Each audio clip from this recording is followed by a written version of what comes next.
like that, if you use religious terms, like, you have your Methodists and you have your fundamentalists and you have your hippies.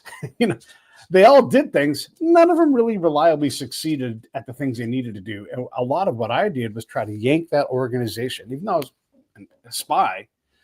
I tried to yank them in the right direction because I knew I had learned from watching them internally how they communicated, how they operated, and where I could best help them. So in a lot of ways, I was, akin to what you do, but with a thread of violence and warlords and all that kind of stuff. Thanks for coming on the show, man, by the way.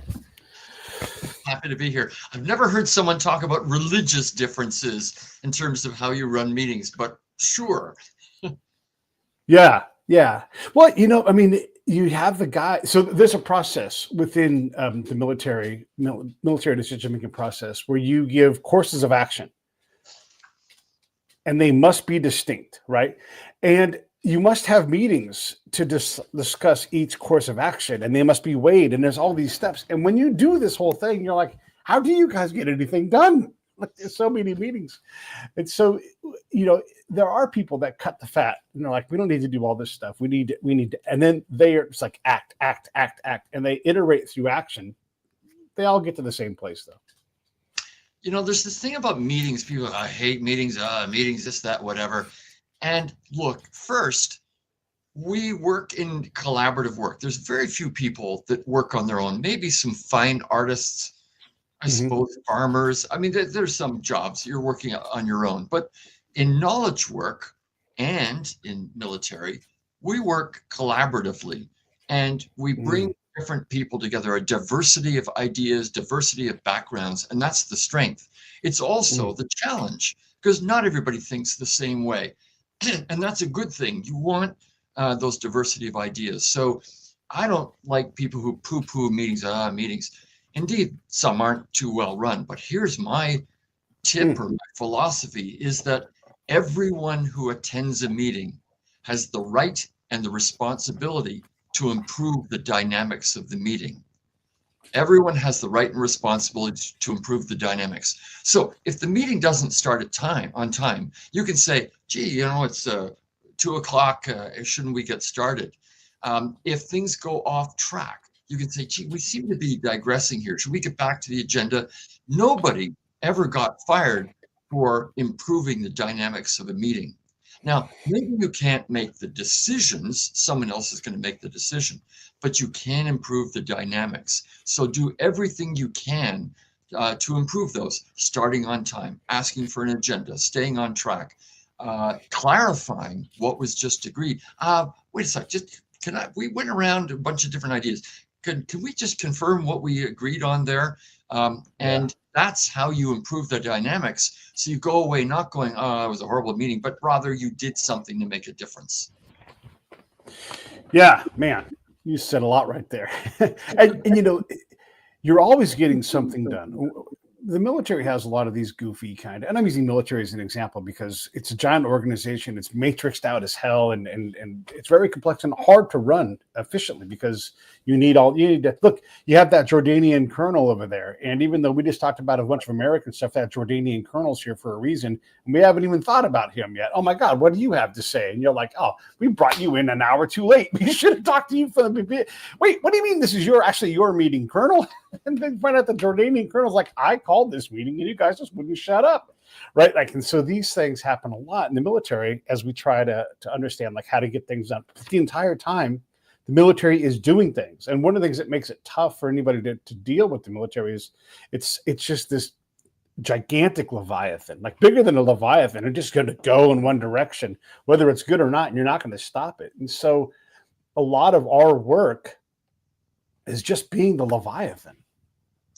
Well, I thought a lot about why meetings are held, and I came up with a very simple formula.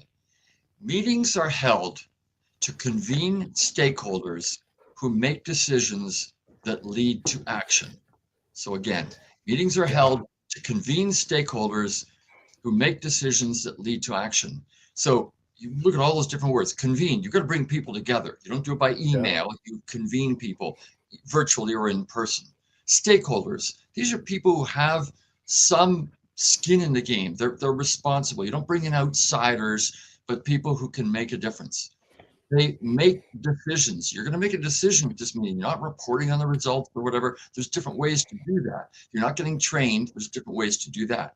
But you're making decisions that lead to action. After the meeting, something's going to happen that maybe was different from before. And somebody's going to go away and do something differently based on those decisions that were made. That's why you hold meetings. If you say, well, we have a regular meeting to update everybody, that's not really a reason to have a meeting. You can do that by sending reports out via email. Well, we're training people. That's a workshop. That's not a meeting. We need to announce something to employees. All right, that's an announcement. The one exception might be a daily hub.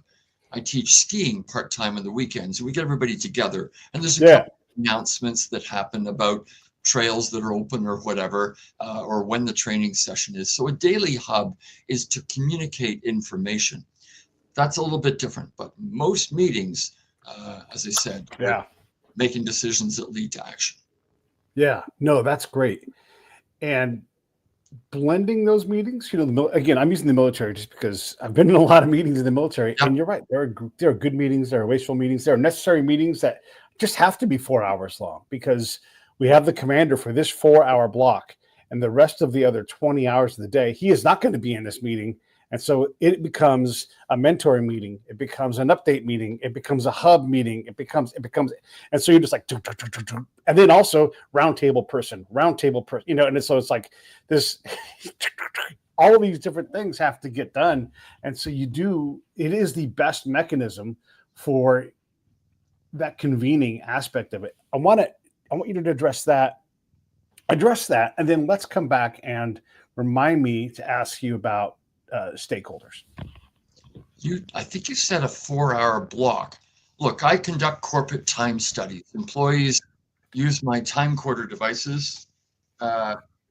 Here's one for those who are watching, and they track their time for a couple of weeks with them. We can talk about the data in a few minutes. The average meeting time in terms of knowledge workers that I've measured is about 46 minutes or so. If your meetings are much longer than an hour, that's too long. Okay, there are some exceptions. Workshops, strategic planning meetings, those would be exceptions.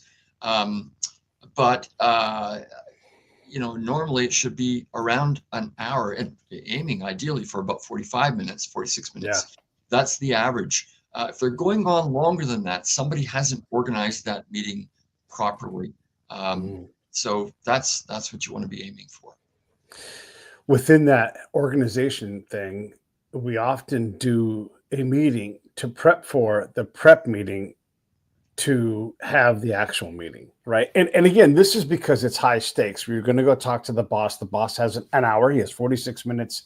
And so every section is practicing because we know we have to practice for the big practice. And so you sit there and you wait because everybody's got their little 10-minute block or whatever it is. And because there are so many blocks that I was describing, you have the electronic warfare officer, you have that Jordanian colonel, you have the SEALs, you have Pete, you have all these different people that have to say their thing. So the boss can sit back and go, oh, it's pretty good, and then pick a direction, right? It takes more time than that. And then organizing it, I don't know, for units that are very fundamentalist, I don't know how you get all of that work done in less time. Well, because those 10-minute chunks that you talked about, I'm going to guess a lot of those are, here's what we've been doing. Here's what we're working on. Here's what we're about to do. That's not decision-making. That's reporting. And so then you say to yourself, how can we get that reporting done? Because people want to know what's going on. But that's not the effective use of a meeting. If you send out that report in a standardized format that everybody does, and it's easy for them to do, not pages and pages, but here's our bullet points. What are we doing? What are we going to do? Have a standard format, then everyone can review that in advance of the meeting, so that the meeting isn't somebody presenting information, but rather it's a collaborative discussion. We have an issue here. It's an HR issue. In your military, it's an equipment issue that we have to solve. It's a supply chain, it's logistics, something. And I need some input. Here's the thing I'm thinking of doing. I need your folks' input on this as we solve this problem together. That's different Yeah. from here's what we've been doing over the last month. Sure. And the military has current operations. This is just offices that are, and this is brigade level, 5,000 people. Maybe you have a little bit of a current operations, future operations vibe. We have all these different sub offices within operations at all. It becomes very complex. Let me ask you this, because this is one of my pet peeves. We'll say the word stakeholders, and quite often I sit back in the meeting. This is in the Army context, and I say, "Where's the tent? What kind of tent are we putting up? We're assessing Afghan governance and our success in putting it together. Where are the Afghans?" And they're like, "Oh, Pete, this is a classified meeting." And I'm like, "Well, then why are we having it without the Afghans? Why don't we declassify what we're going to talk about? I mean, we're talking about their stuff. We're trying to validate that we're doing good enough so we can move forward in the process." And we struggle with that. We don't ever think about the shape of the tent, the need of the tent, how tight it needs to be, how many stakes does it need? Are you really a stakeholder, or are you just here because your boss is like, "I need you to take no," whatever, right? All these things, when we get so focused on stakes, we miss the main pole in the tent that we need to have there to make sure that what we're doing. How many big corporate meetings are like, "Hey, let's make sure we have some end users here, some like StreamYard, the company I'm working with right now, right? How many meetings have they ever invited me to so they understand exactly what I need? The client that they want me to use more of their products, they don't even talk to me like what I need, and they make this new product. Like today, they announced picture sharing.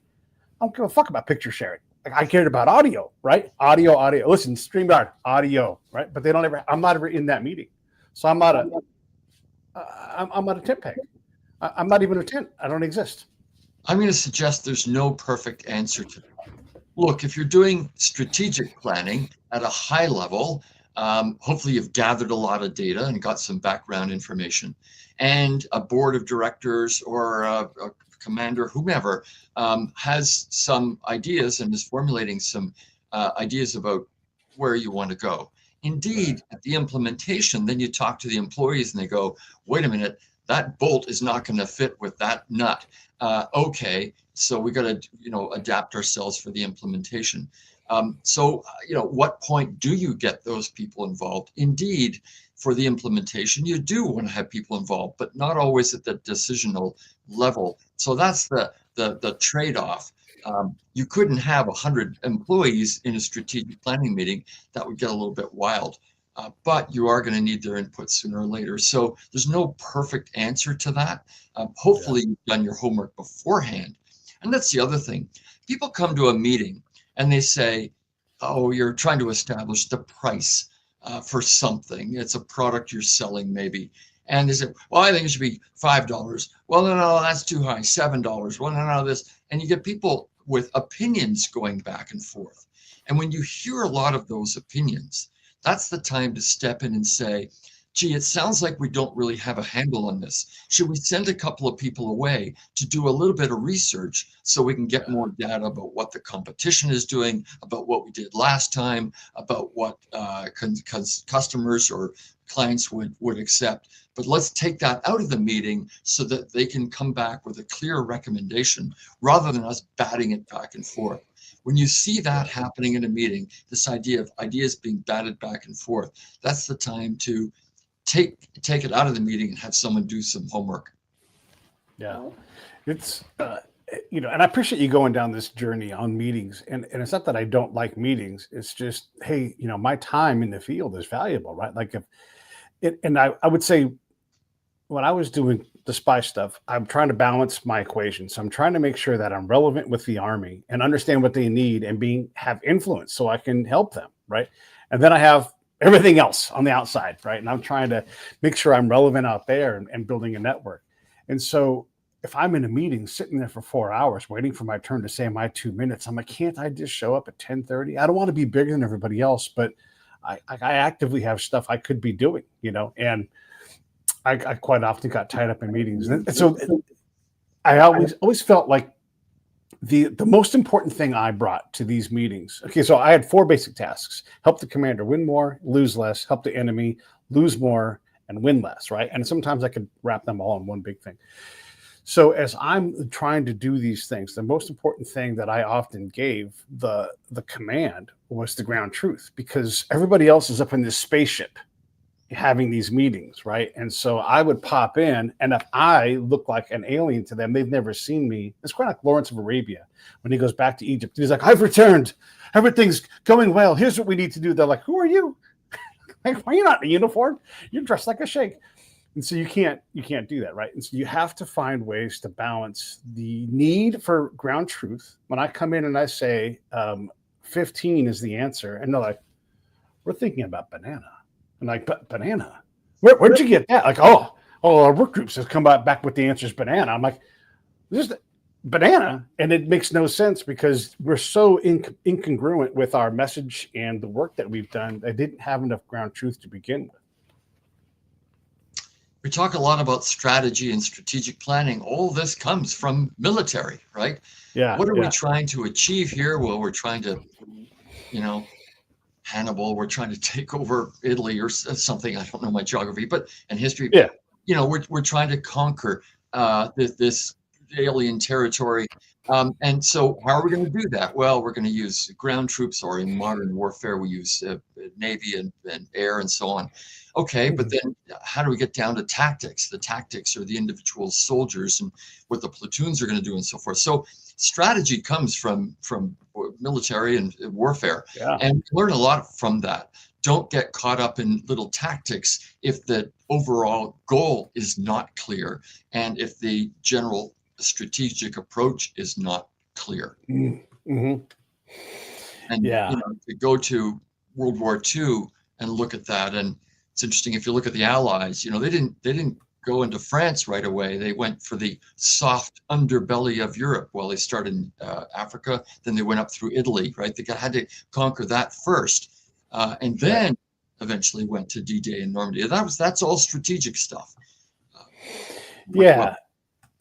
And you probably know the quote, like, amateurs talk about tactics, but if your tactics don't tether and advance your strategy, you've got a tactical problem that you've dismissed. And so I routinely go, okay, great, but how are you actually going to accomplish that? How many of those individual tasks do you have to do well in a given day across the nation, across the corporation? If your drug reps are going out and they're not reliably getting doctors to prescribe your drug, well, where the problem is, and you can work on those tactical things. But if you don't ever even consider that the main problem is not the fact that they're not trained properly to sell something, but there's some other ground truth factor that doesn't have to be if it's real. I'm going to give you an example. Okay, so in the military, we have this blimp, and it's called the aerostat. It's got cameras, and it can see things, infrared and all this kind of stuff. And we think it's just the greatest thing ever, right? And we think it's like this benign thing that just gives us an advantage because we can see over the fence, right, in a way that nobody else can. Well, here's what happens in Afghanistan. The locals see that thing up there, and they go, well, because we don't tell them what it is, they make up their own reality, and they call that the big bird is what they call that, right? And the men go, that thing has X-ray vision, and it can see our women naked. And now you have a problem you had no idea existed, because this thing does see a lot of things, but it doesn't see naked ladies. And if we just showed them this capability and communicated, we would already reduce the potential for that problem to get nasty. But we hate that reality. What? They're classified.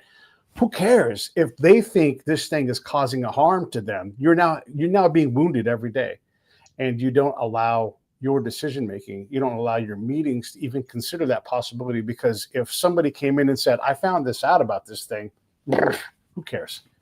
Meanwhile, you're losing that part of the fight every day because the enemy now controls that narrative and can say whatever they want. We refuse to even acknowledge it exists. We do this with religion as well, where we act like religion's not a thing because we have a separation of church and state, but you go to these places. So I'm giving you examples of ground truth because there's a big piece here that we seem to miss in corporations, where engineers come up with tools, but no one's asked anybody if they actually need that tool.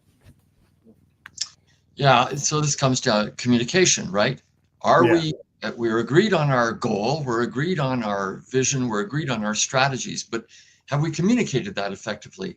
And what you don't want to hear is, well, we weren't informed, Mm. or nobody asked us or anything, and that may happen. So you have to work hard to ensure that you're engaging people at every step of the way. Um, and that doesn't mean inviting them to all your strategic planning meetings, but at some point you have to communicate what that new direction, that new vision is, and then that finds its way down to the troops, Yeah. customers, the employees, and so on. Communication is not easy to do, but it does have to be part of the process. Yeah, man, for sure. And again, I appreciate you indulging my whole beginning here with meetings, because it's something something we have to deal with, and we're all trying to do it better, but sometimes you just got to sit through a nasty meeting. And sometimes you go through a meeting, like, we didn't cover enough. And so certainly felt all those things. What do you want to bring up next? I took over the whole first third of the show. What do you want to talk about? Well, some of the research that I've done, I mentioned the TimeCorder device and Mm-hmm. how we lend that out to employees. So the way this works is you turn it on, and every time you begin a new activity, you just press a button. It works like a series of stopwatches in reverse. So instead of the time ticking down, it's ticking up. Instead of having two activities for two opponents, you've got, well, dozens of different activities. It's easier to use than an app. It's actually a little less complicated to use than a doorbell, because it gives you audio, tactile, and visual feedback. It's better than an Yeah. app because it's tracking the things you're doing on your phone. We did a project with a government unionized employees. They would never have allowed us to, they were going to download my app and put it on their personal phone and so on. They Right. would never have gone for that. So they liked the idea it was a separate device and it wasn't attached to the phone. And it doesn't run out of batteries. It's always ticking, giving feedback. Anyway, so people really like using it. We get a 94% participation rate, which is Oh, unheard wow. for Yeah. employee feedback. But anyway, that's the background. I went through 35 years of research. I've been doing this, and I was curious about how women and men's time differed at work.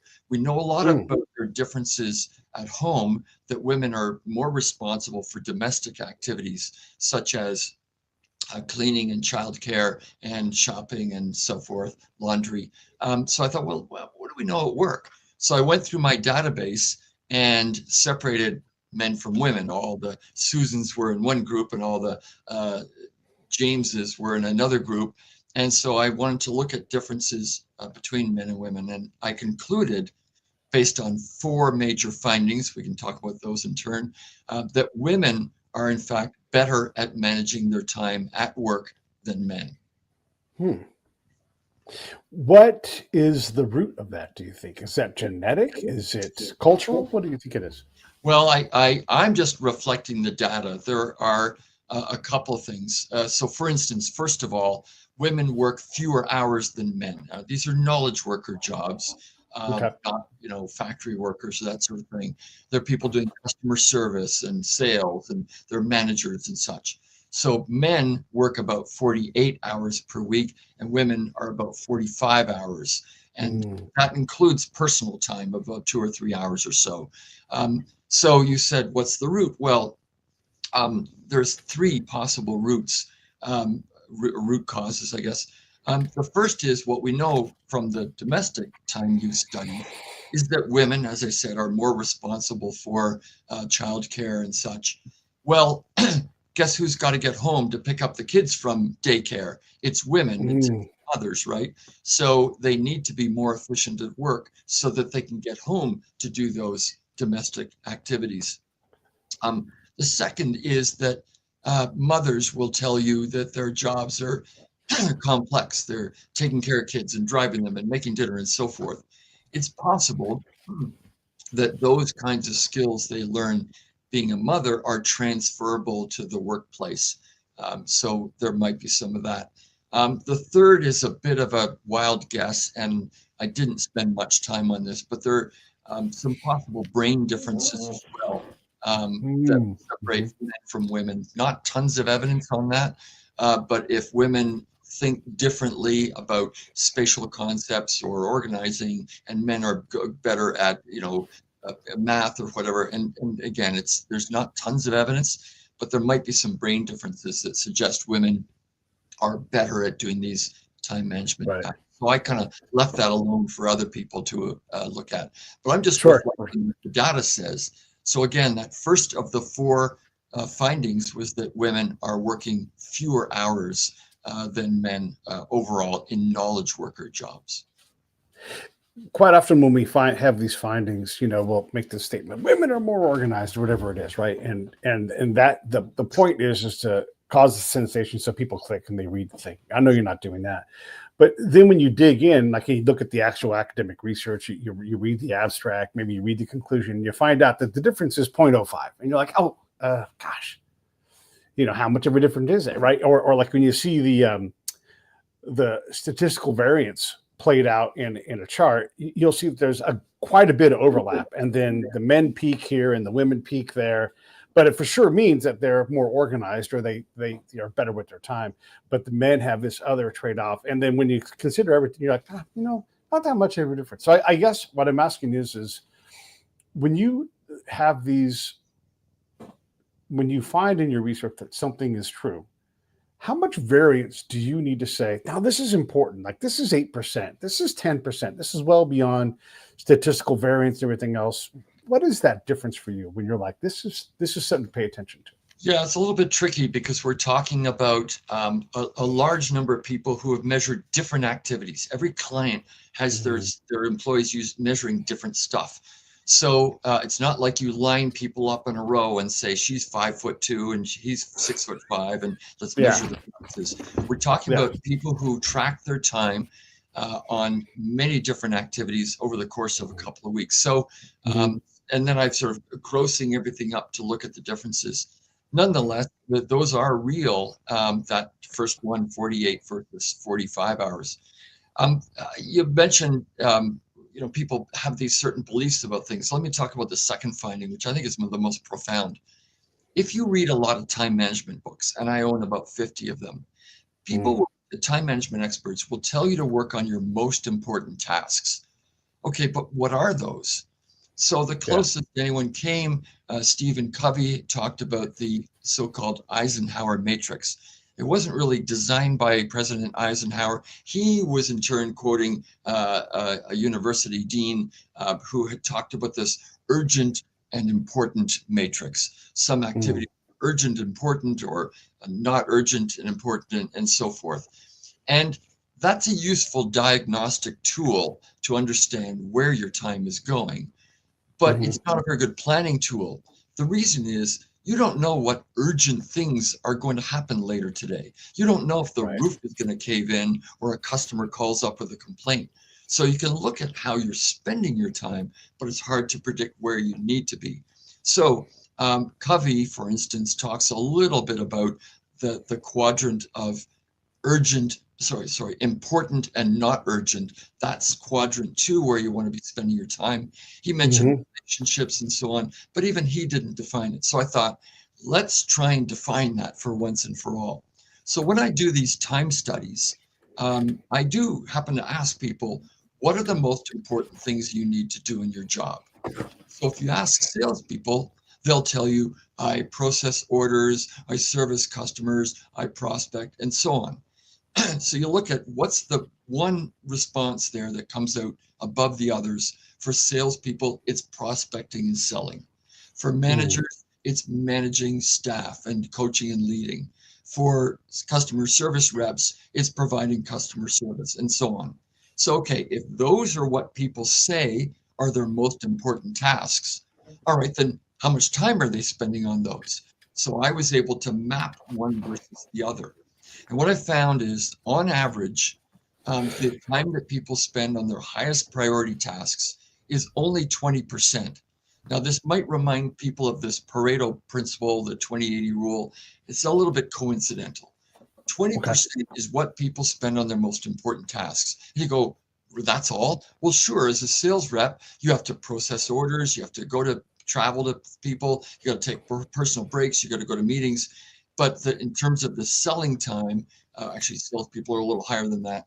But on average, across a number of different job types, 20% is what people spend on their highest priority activities. All right, women are at 22%, men are at 18%. So women are working fewer hours and spending a higher percent of their time on their highest priority tasks. That's quite profound. And even the Yeah. 20% is something no one's ever reported on. So now I've got that, and we can fill in that important, not urgent quadrant. You want to be aiming for, well, actually, if the average is 20%, what you want to be aiming for is about 30 to 35%. That's where successful people are. The average pulls that down. When you are talking about the performance of people based on gender, that is one way to sort people. You have other ways to sort as well. And we're talking about knowledge workers specifically here. So, Yep. There's already a variable. But what other, I mean, any kind of human analysis has to be multivariate, right? Because it's just, we are complicated people. We rarely are white and black. So what other variables are you considering when you're looking at knowledge workers and usage of time? I'm sponsoring a study on senior women executives, asking them to participate at no charge and track their time.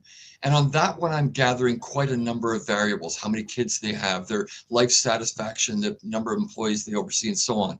For the general studies, I don't tend to get much information. People are hiring me to find out about their sales force, and I can't go in and ask about how many children do you have, or are you married or single. So there's a limit to the variables I get in the overall studies. Mm-hmm. That's why I'm pursuing the senior executive women, and we'll find out more about what they're doing in some more of those variables. But clients just don't give me that much information.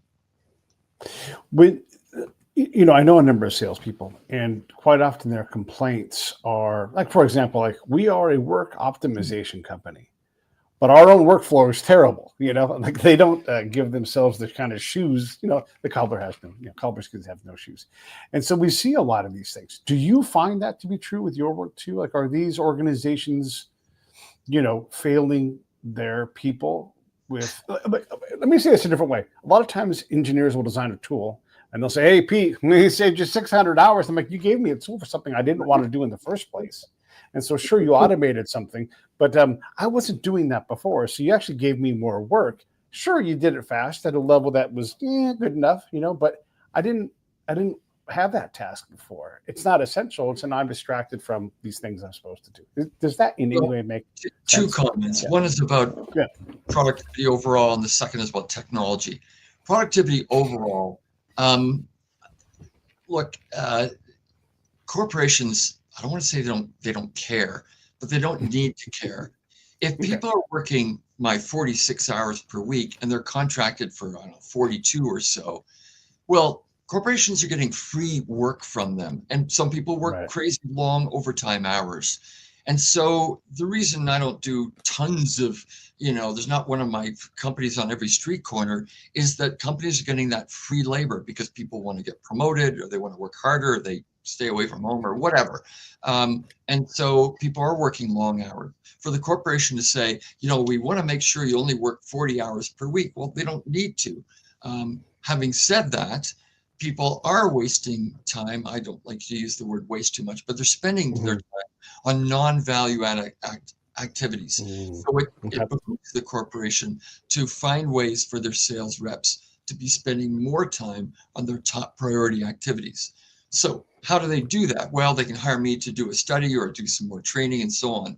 The other thing is technology. So we've thrown technology at this. Before, or as I started, a lot of companies didn't even have voicemail. People had laptops. There was no internet. There were no smartphones, none of that stuff. And you know what?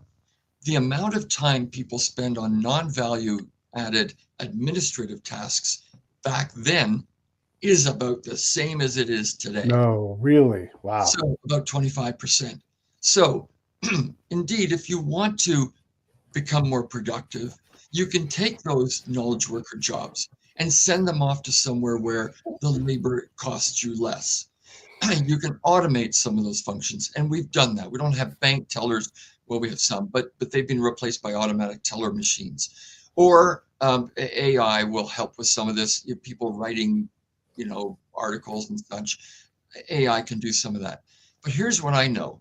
To the degree that we have people doing knowledge work jobs, like managers, like service reps, and so on, they will always be burdened 5, 10 years from now. They'll still be burdened by administrative activities. Because I've seen that for 35 years with all of this technology. As an example, email is not going to be great. We'll replace all kinds of phone calls. We'll replace fax machines and so on. Email works really well. But guess what? When I've measured time spent on unnecessary email, that's as determined by the employees themselves, it's an astounding 3.4 hours per week. So email's great, yeah, but it comes with these unexpected spin-offs and consequences, 3.4 hours a week. So when people now talk about AI and what it's going to do, yes, but there's bad players out there. There's AI that's going to go wrong, or someone wrote in the wrong code or something. So let's not expect technology is going to fix everything. I saw a recent video where people were talking to their AI over smartphones and getting them to book meetings and follow up and so forth. And I thought, I saw that video. It was back in 1990, and it was Microsoft or somebody, and people were using all their technology. Well, sure, it's nice when it all works, but oftentimes it doesn't. And so that's what intrigues me about the world, is that things will go wrong. People will misuse systems. Bad actors will come on. And so people will continue to spend a good chunk of their time on administrative tasks. We get them to be more productive by finding ways to focus on their highest priority activities. My buddy Brad was asking us some questions about creativity, and again, like, well, corporations don't care, whatever. Okay, that's great. But it used to be that the ad business or other businesses just spent more time on creative work, and now illustrators are not being made obsolete, but it's going to be a lot fewer of them, because a lot of these tasks just don't require to pay someone to draw something incredible, right? And do we need incredible, or do we just need something that communicates that message clearly? And this picture does, and it's a pen and ink drawing done by a robot in 10 seconds or whatever it is. Well, we have a lot of these kind of Let me interrupt you there. Back in 1990 or so, everybody got access to graphic design programs. And so everyone could produce newsletters. They had all kinds of wacky fonts on them. Everyone could use picture editing software and so on. Everyone became a graphic designer. But you know what? We still need designers and creative artists who have proper training in how to see the world, proper training on how these images work together and so forth. So you can do that stuff. It's like, hey, I can use AI to write a story. Well, yeah, but it's not a very good story. And maybe some people would argue with that, but just because we have those tools, we still need people to oversee the use of the tools and strategically define how and when they're going to be used. I think there's still a lot of room for humans for a good long time still to come. Yeah, for sure. And I don't want to give the impression that I'm not saying that, but what I am saying is you don't reliably have a team of artists, whether they're people of words, people of colors, whatever it is, working on giant ad campaigns. The ad business has changed, right? And it's not going to go back to the days of these large offices with people collaborating and really working on brilliant ideas. We just do different things now. So I guess the overall question is Peter Drucker, Jack Welch, all these different ways of doing business 30 years ago, a lot of them still exist, but are those guys, those thought leaders back then, are they obsolete? I mean, even Drucker was like, hey, remember when I wrote this in 1955? Never mind that. I was wrong. It's now this, right? So how much has industry changed in 30 years versus how much of it is the same? Look, the unemployment rate is not astoundingly high. And despite all that technology, we still got a lot of people doing a lot of things. So for instance, everyone who's involved in cybersecurity, that world didn't exist 30 years ago. So we've eliminated some jobs and we've replaced them with others. You mentioned Yeah. media. Look, I worked for Procter and Gamble. We had television, radio, and a little bit of magazines. That was it for advertising. Mhm. Now you've got so many different ways to advertise to people, online, billboards, and so on. And so it takes some smarts to be able to figure out which of those types of media that we need to use. So that's a new job that didn't really exist back then. Yeah. So jobs will change and adapt. Back to Jack Welch and those, I don't Mm. think management theory has changed. And that Mm. is, here's the direction we're going in. Here's the goals we want to set. And how do we, where we started our conversation, how do we create strategies that will be effective? How do we implement those strategies? That hasn't changed much. And we're seeing how to go about that. Not wanting to get too political here, but Yeah. there's a lot of changes going on in the United States and the government right now. And I'm fascinated to look at that and think about how do you affect change in a good way and make sure that the organizations will support that. And we're seeing some interesting dynamics there. I invite everybody to look at it not from a political point of view, but from a change management and leadership theory point of view, and to see what's working and what doesn't work. And that's kind of fascinating. We've got a great case study in front of ourselves every day of the year. It's true. We know that there's going to be a lot of noise because change creates noise, and then you have the political thing, and so if the Democrats had won, there'd be a lot of complaining because there's always a lot of complaining. So try to like tune that out. And are we pruning a tree that needs pruning, or are we chopping it down because we're angry? And so it's going to be an interesting. Look, any kind of change like this is going to be painful, right? And so we have to. Do we need it? Gosh, I don't know. It sure seems like that's possible, and it is very interesting to watch how it is all playing out. And then where do we settle? 5 years from now, what does the government look like? And is it a better machine, or is it still kind of just the thing that it does? I don't know, but it's definitely interesting. Well, back to that, right? What are core principles? And so every country, people can ask themselves, what is it that we want our government to do, starting with core activities? And I suspect if you ask people, and I have asked people, what do you want them to do? You end up with a list that keeps growing and growing and growing. Well, you want this thing done. Oh, yeah, Mhm. for sure.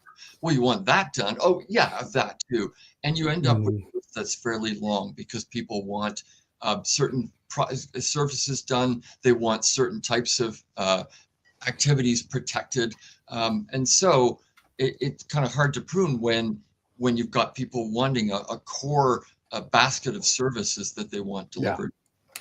It's so true. Here in America, U.S., on our side of the world, I often say if the next president comes down the line and says we are going to implement the greatest medical program this nation's ever offered, and everyone their condition will be better at the end of this thing, but I need you all to get in this line to approve it. There'd be nobody in that line. They'd be like, "Well, not my medicine. Hey, we don't want to.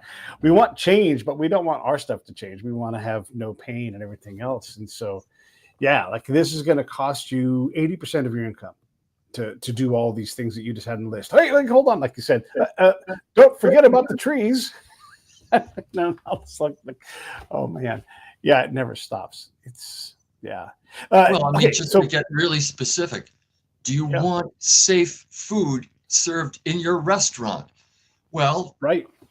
how would you want that to be overseen? Do you want to leave it to the restaurant themselves to serve you, or do you want inspectors checking to ensure that the food quality that you buy at the supermarket or get served at the restaurant and there aren't rats running around? So that's the kind Yeah, of, you ask people, oh yeah, we want that. Well, indeed, there are many types of those activities that form what a government should do. And again, we don't want to spend time on government, but it's yeah, rather yeah. what is the vision and what are the strategies, and then how do you go about affecting change? Is there so-called waste in government, or can we, be more efficient with that, or do we have to accept? So that's what fascinates me about how do you affect that change. Yeah. Yeah, and you can line up. legitimate world-class experts and have them do this on what direction to go, and that happens all the time. So yeah, large organizations. Okay, so we got about 10 minutes left. What do you want to cover in these last few minutes? Well, I mentioned those two other findings from the men Yeah, versus please. women. One of the others is that women get things done faster. So you can look at the frequency with which they change activities using these TimeCorder devices, and the average is about 18 minutes. Women switch their activities every 16 minutes, and men are about every 22 minutes. So they're not just spending fewer hours at work, but they're getting things done faster as well. And that's across a variety of different types of activities. And the fourth finding, we, unlike other studies, I ask people, where do you want to be spending your time? Because if that's where you want to be, and this is where you are, that's where the gap is, and we want to close that gap.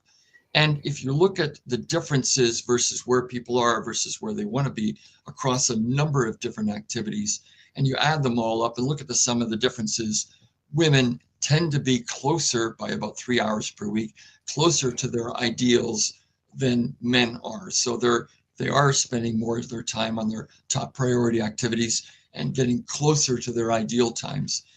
So that's the fourth of those findings. The first was fewer overall hours. The second was more time on their top priority activities. The third was shorter time per activity. And the fourth is closer to their ideal time. So that says that women are pretty good at managing their time overall. And so what are they doing to do that? Well, they're clear about what their goals are. They use a daily to-do list. I'm a big fan of daily to-do lists. And my unique formula for those is start with a blank slate. You got nothing to do on your to-do list today.